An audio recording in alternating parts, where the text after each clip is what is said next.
and in this case I don't think my memory is far out, what Lower Binfield used to look like from the top of Chamford Hill. I suppose the High Street was about 1/4 of a mile long, and except for a few outlying houses, the town was roughly the shape of a cross. The chief landmarks were the church tower and the chimney of the brewery. At this moment I couldn't distinguish either of them. All I could see was an enormous river of brand-new houses which flowed along the valley in both directions and halfway up the hills on either side. Over to the right there were what looked like several acres of bright red roofs, all exactly alike. A big council housing estate, by the look of it. But where was Lower Binfield? Where was the town I used to know? It might have been anywhere. All I knew was that it was buried somewhere in the middle of that sea of bricks. Of the 5 or 6 factory chimneys that I could see, I couldn't even make a guess at which belonged to the brewery. Towards the eastern end of the town there were 2 enormous factories of glass and concrete. That accounts for the growth of the town, I thought, as I began to take it in.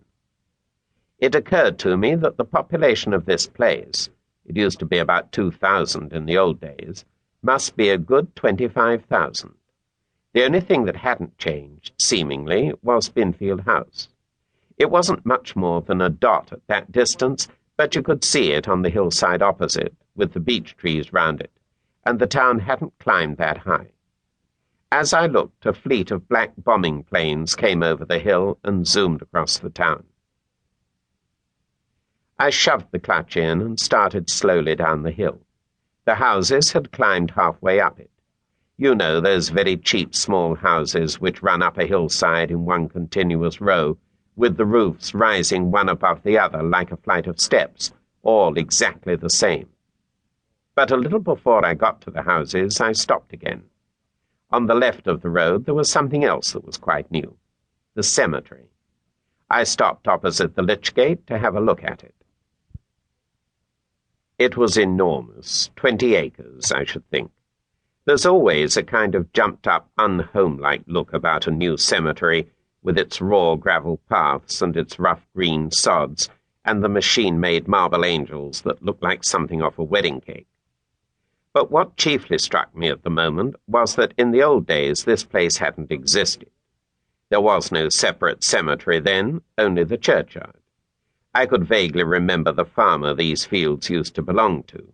Blackett, his name was, and he was a dairy farmer. And somehow the raw look of the place brought it home to me how things have changed. It wasn't only that the town had grown so vast that they needed 20 acres to dump their corpses in. It was their putting the cemetery out here, on the edge of the town. Have you noticed that they always do that nowadays? Every new town puts its cemetery on the outskirts. Shove it away, keep it out of sight. Can't bear to be reminded of death.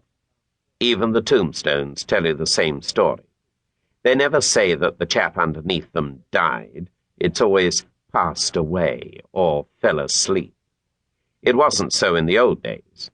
We had our churchyard plumb in the middle of the town. You passed it every day. You saw the spot where your grandfather was lying, and where someday you were going to lie yourself.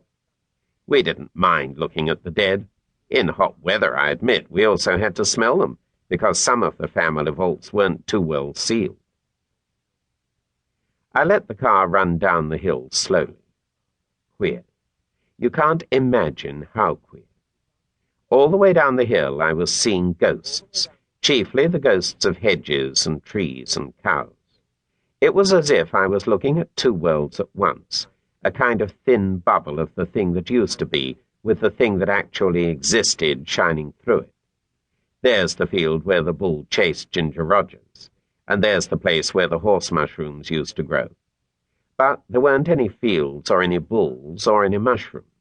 It was houses, houses everywhere, little raw red houses with their grubby window curtains and their scraps of back garden that hadn't anything in them except a patch of rank grass or a few larkspurs straggling among the weeds. And blokes walking up and down, and women shaking out mats, and snotty-nosed kids playing along the pavement. All strangers. They'd all come crowding in while my back was turned. And yet